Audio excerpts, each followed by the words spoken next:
가정에서 아이를 출산할 때 여러 가지 물품들을 준비하고 또 여러 행정적인 준비가 필요합니다. 그 중에 중요한 것이 아이의 이름을 짓는 것이죠. 이전에는 할아버지가 그 이름을 손주의 이름을 많이 지었던 것 같습니다. 저도 첫 아이를 얻을 때에 할아버지에게 부탁을 드렸어요. 그러니까 이 생각 저 생각하고 또 여러분들에게 물어도 보시고 또 저에게 이 이름이 어떠냐 저 이름이 어떠냐라고 말씀을 하시더라고요. 그래서 둘째를 낳을 때 또 부탁을 드리니까 야, 둘째는 네 마음대로 해라 그러시더라고요. 요즘은 거의 부모님이 그 이름을 짓는 듯합니다. 뭐 또 장명소 많지는 않지만 저를 통해서도 이름을 지어달라는 부탁을 하기도 했었죠. 또 교회를 다니는 사람은 예은이나 예랑이, 그래서 예수님의 예자를 들어서 이름을 짓기도 합니다. 여러분들도 각자의 이름이 있을 줄 압니다. 그 이름에 담겨진 의미가 있는데 성경의 인물들 또한 그 이름이 지닌 의미를 지니고 있습니다. 우리들보다 더한 의미가 있을 줄 압니다. 성경에 야곱이라는 인물이 있습니다. 야곱의 이름의 뜻은 발 뒤꿈치를 잡은 자라는 뜻입니다. 그 이름처럼 그의 일생이 형 에서의 모든 것들을 뒤쫓았고 또한 시기하여서 무엇인가 움켜쥐는 듯한 모습을 보였습니다. 오늘 말씀의 주제는 아브라함에 관한 것입니다. 아브라함에서 아브라함으로 하나님께서 그 이름을 바꾸셨는데 그 바꾸신 이름에 담긴 의미를 오늘 본문을 통하여 함께 살펴보고자 합니다. 본문 1절에서는 하나님께서 아브라함에게 나타나십니다. 아브라함이 99세 때에 여호와께서 아브라함에게 나타나서 그에게 이르시되 나는 전능한 하나님이라 너는 내 앞에서 행하여 완전하라. 자, 이 말씀을 들으면서 어떠한 생각이 듭니까? 하나님이 아브라함에게 나타나셔서 나는 전능한 하나님이다 라고 말씀하셨구나, 이 정도 생각이 들 수 있습니다. 하지만 여기서 눈여겨보아야 할 것은 숫자입니다. 그리고 시점이에요. 아브라함이 99세 때에 하나님께서 나타나신 거예요. 가장 최근에 아브라함에게 나타난 때는 언제였을까? 창세기 16장 16절에 보면 하갈이 아브라함에게 이스마엘을 낳았을 때 아브라함이 86세였습니다. 86세가 되었던 때에 이스마엘을 낳았고 하나님이 나타나셨는데 그로부터 13년이 지난 99세에 나타나신 거예요. 그 간격이 꽤 깁니다. 만약 여러분 같으면 아브라함의 상황 속에서 어떻게 하나님께 마음을 표현했을까요? 하나님, 감사합니다. 그동안 왜 그렇게 안 나타나셨어요? 하지만 13년 만에 너무나 오랜만에 나타나신 하나님, 무한한 영광을 돌리고 너무너무 감사합니다. 이 정도의 마음을 표할 수 있을 듯합니다. 하지만 저는 속이 좁아서 그런지 불평할 것 같아요. 하나님, 이게 도대체 어떻게 된 일입니까? 제가 너무나 힘겹고 하나님을 구했는데 13년이라뇨. 도저히 말도 안 되는 지금의 모습을 왜 하나님 우리에게 주십니까? 저에게 허락하십니까? 이러한 표현을 저는 했을 듯 합니다. 하나님께서 아브라함에게 나타나신 후에 침묵하신 그 시간들, 기간들을 아브라함은 감당했지만은 힘겨웠을 것입니다. 그리스도인들에게 하나님의 침묵만큼 답답한 것이 없을 줄 압니다. 더구나 인생을 살아가면서 곤고하고 또한 어려웠던 상황 속에서 하나님, 저에게 응답하여 주옵소서, 하나님 말씀하여 주옵소서 라고 간절히 원했지만 하나님께서 아무런 말씀이 없을 때에 그 답답함은 이루 말할 수 없을 듯합니다. 여러분, 거의 그 카카오톡을 사용하실 줄 압니다. 그 카카오톡의 첫 화면에 대문 사진, 프로필 사진이 있습니다. 그리고 그 사진 밑에는 간단하게 자신의 이름을 기록하거나 혹은 감사뿐입니다 라는 자신의 마음의 상태 그리고 생각 등을 기재하기도 합니다. 우연히 우리 교회 성도님 한 분의 카카오톡 프로필의 글귀를 보았는데 꽤 인상적이었습니다. 광야에도 지름길이 있나요? 광야에는 지름길이 있나요? 이러한 말이었습니다. 제가 그분의 상황을 정확히 다 알 수 없지만 그 어려운 광야의 길을 걷고 있는다라고 생각이 들었습니다. 우리 여기에 모인 모든 분들이 그러하지 않습니까? 우리는 현재 광야의 길을 사람마다 경우마다 다르지만 걷고 있습니다. 그 광야의 길을 걸을 때에 어떻게 빨리 이 광야를 벗어날 수 있는가? 우리는 지름길을 찾아 좋은 길, 평탄한 길을 구하는 것이 우리의 모습이지 않습니까? 아브라함 또한 지금의 본문에서의 13년이 광야의 길이었을 것입니다. 어쩌면은 하나님께 부르짖고 1년, 2년, 10년이 지나도 응답하지 않는 그 하나님의 말씀 포기했을지도 모릅니다. 하나님은 13년이 지난 후 아브라함의 나이 99세 힘도 없고 능력도 없어 보이는 이때에 나타나셔서 나는 전능한 하나님이다 라고 말씀하고 계시는 것입니다. 그리고 1절부터 8절까지에서는 또다시 아브라함에게 기도의 응답 그리고 언약의 말씀을 주십니다. 너는 만국의 아버지가 될 것이다. 너의 후손에게 가나안 땅을 영원한 기업으로 남겨줄 것이다. 그런데 이 8절 사이에 내가 라는 단어가 14번이나 나타납니다. 우리 2절 말씀에는 3번이 나타나는데요. 내가 내 언약을 나와 너 사이에 두어 너를 크게 번성하게 하리라. 왜 이 8절 사이에 내가 라는 표현이 14번이나 말씀하시며 강조하셨을까요? 그것은 중요하기 때문입니다. 아브라함과 하나님과의 언약의 체결의 주도자가 나 여호와 하나님이며 하나님은 이 언약을 분명하게 신실하게 틀림없이 지킬 것임을 표징하고 있는 것입니다. 그런데 이 언약의 말씀 중에 1절에서 나는 전동한 여호와 하나님이다. 너는 내 앞에서 온전히 완전하라 라는 말씀은 책망의 말씀이기도 합니다.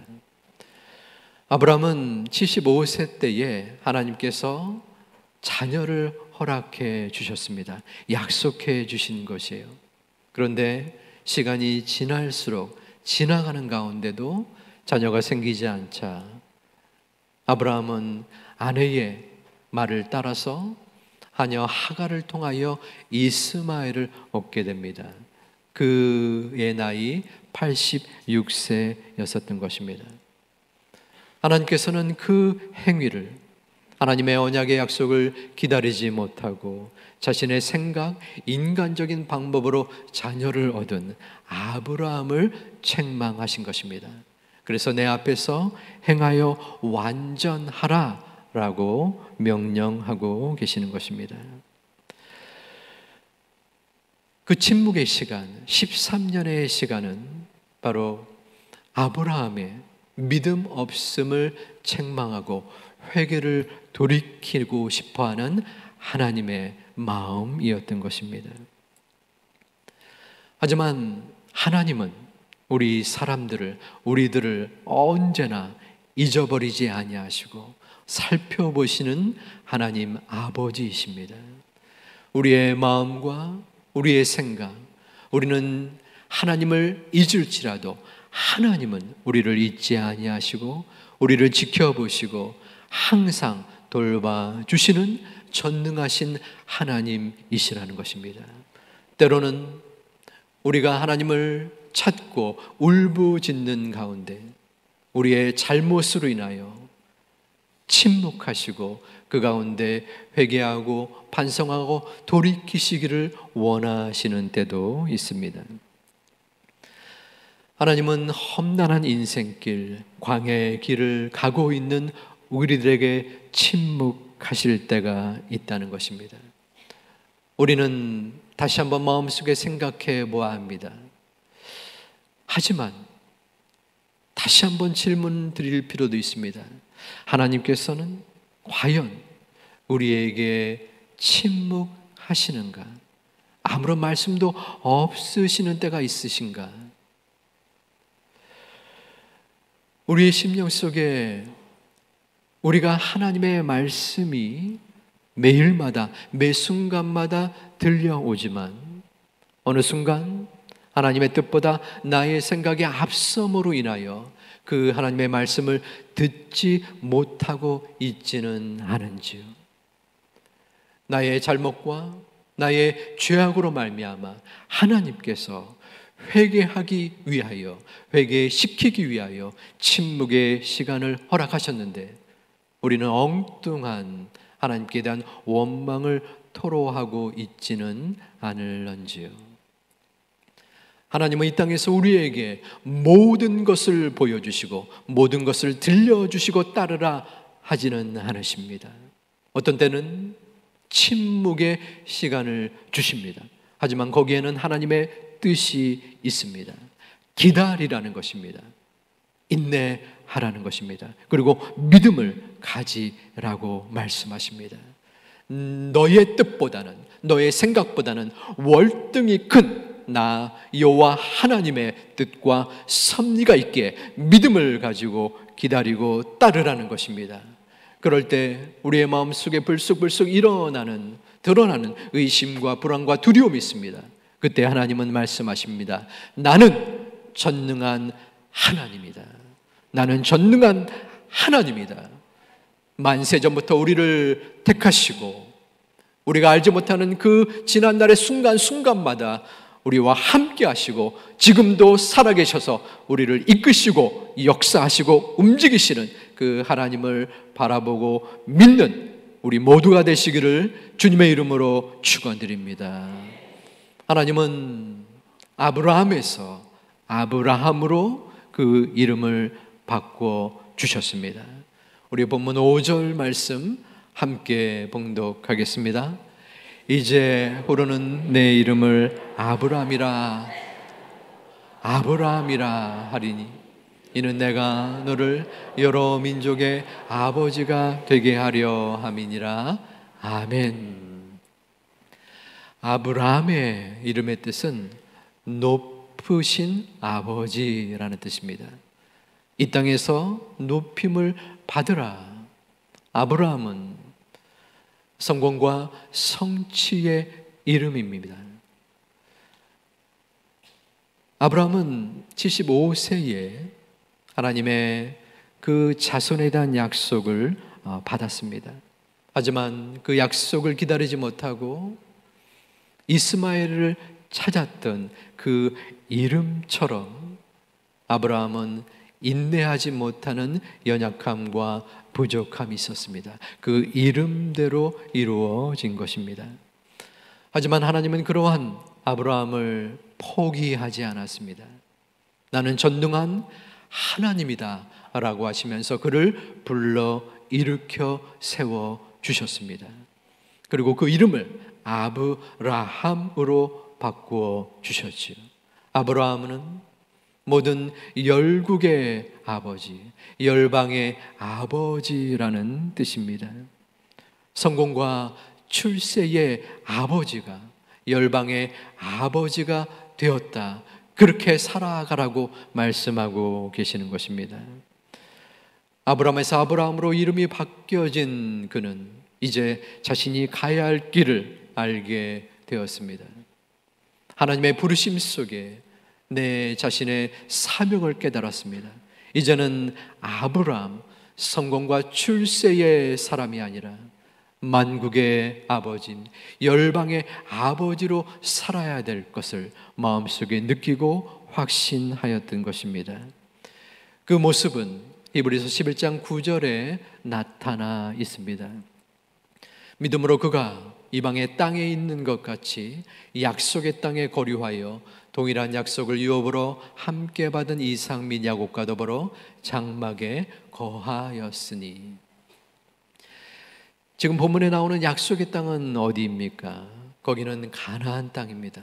하나님이 약속하신 땅, 언약의 땅, 축복의 땅입니다. 그런데 이 아브라함이 믿음으로 이방 땅에 있는 것 같이 생각한 것입니다. 그리고 이삭 및 야곱과 더불어 장막에 거주하였습니다. 장막은 일시적인 장소입니다. 불안정한 거처예요. 더위와 추위에 취약한 곳이기도 합니다. 왜 아브라함이 보장되고 평안한 가나안 땅을 멀리하고 이방 땅에 거하는 것처럼 장막에 있었을까요? 그 이유는 본문 10절에 나타납니다. 우리 함께 봉독하겠습니다. 이는 그가 하나님이 계획하시고 지으실 터가 있는 성을 바랐음이라. 아멘. 하나님이 계획하시고 또한 지으실 터가 있는 성, 바로 하늘의 소망을 둔 것입니다. 아브라함의 시대 때, 아브라함의 때에는 세속적인 꿈과 마음과 성공과 성취를 추구하였지만 이제 이름이 바뀐 아브라함의 때에는 하나님에 대한 소망을 그가 간직할 수 있게 된 것입니다. 이제 믿음의 사람이 된 것입니다. 아브라함은 하나님의 약속의 말씀을 인생의 과업으로 여겼습니다. 인생을 걸었던 것입니다. 나는 전능한 하나님이다. 그 하나님이 내 마음속에 있기에, 그 말씀을 믿었기에 그런 어떠한 어려움도 물리칠 수 있었습니다. 이제는 불안하지 않습니다. 광야의 길이 나에게 계속 주어질지라도, 그 광야길이 나의 모든 것을 빼앗아 간다고 할지라도 그는 두려워하지 않습니다. 하나님의 소망, 하나님의 임재, 하나님의 함께 하심, 전능한 하나님이 나를 지켜주신다는 것을 믿을 수 있었기 때문입니다. 아무도 가보지 않은 길입니다.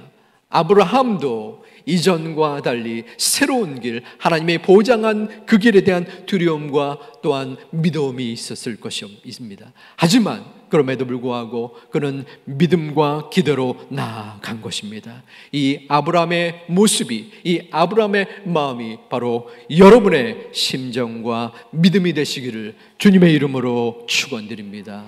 하나님은 우리에게 이름을 바꾸게 하여 주셨습니다. 우리는 이 세상에서의 이름을 가지고 있습니다. 그것은 민망하고 또한 참담한 안타까운 이름입니다. 그 이름은 죄인입니다. 대생적이었고 또 하나님 앞에 불충하고 부끄러운 죄스러운 이름인 것입니다.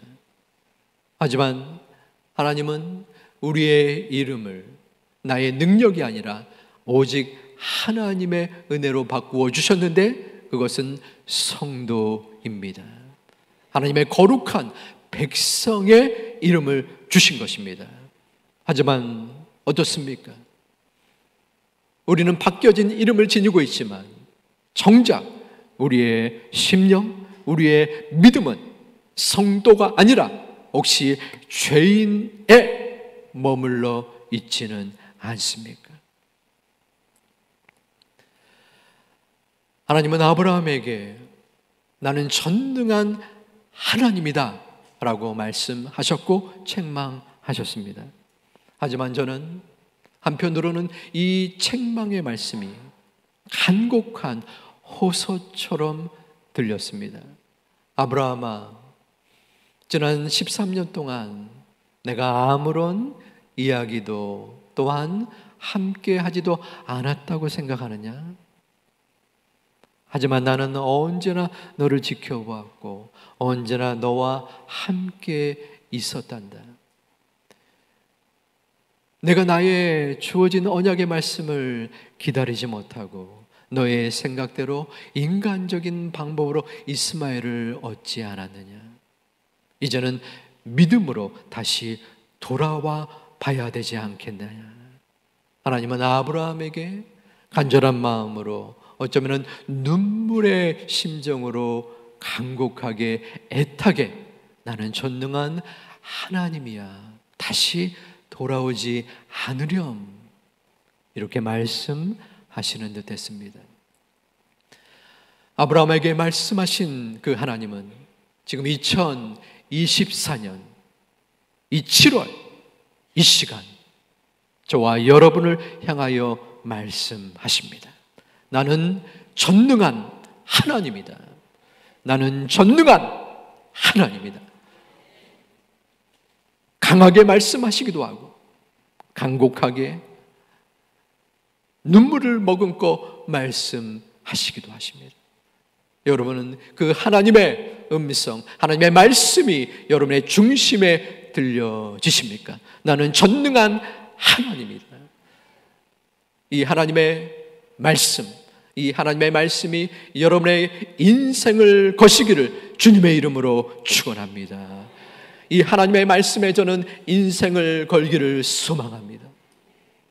이 약속의 말씀에, 하나님의 말씀에 나의 시간을 걸고 노력을 걸고 인생을 걸는 믿음의 사람이 되기를 원합니다.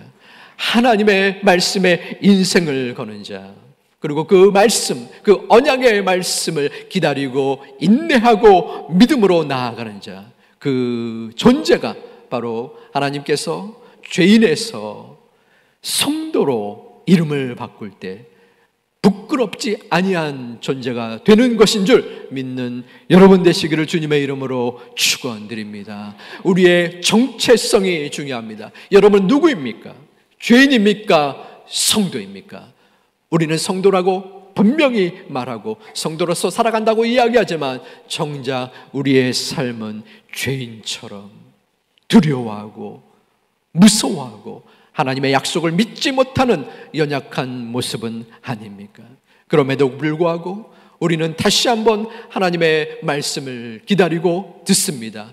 아브라함에서 아브라함으로 바꾸신 하나님이 우리의 심령을 주장하시고 우리의 이름을 바꾸시고 우리의 정체성, 삶을 바꾸시는 줄 믿습니다. 우리는 그 하나님의 인도하심을 따라 이 자리에 나온 것입니다. 나의 마음속, 나의 심령 속, 나의 믿음 속을 다시 한번 바라보아야 합니다. 나는 누구인가? 나는 죄인인가? 물론 죄인입니다. 그러나 그 죄인의 자리에서, 그 죄인의 이름에서 다시 성도로 하나님은 우리를 바꾸어 주셨습니다. 우리를 이끌어 주셨습니다. 그러기에 우리는 하나님 앞에 무릎을 꿇고 기도하는 것입니다.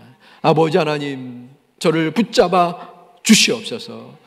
죄 많고 죄스러운 저, 하나님의 이름을 영광되어 돌릴 수도 없고 나의 힘으로는 하나님께로 다가설 수 없지만 하나님께서 저희를 성도로 삼아 주셨사오니 그 이름에 걸맞는 우리의 마음과 믿음과 행위가 되게 하여 주시옵소서. 오직 하나님이 책임져 주시사 아브라함 그 모습처럼 우리를 하나님의 품으로 삼아주시고 인도하여 주시옵소서. 기도하고 결심하고 확신하는 하나님의 자녀들 되시기를 주님의 이름으로 축원드립니다.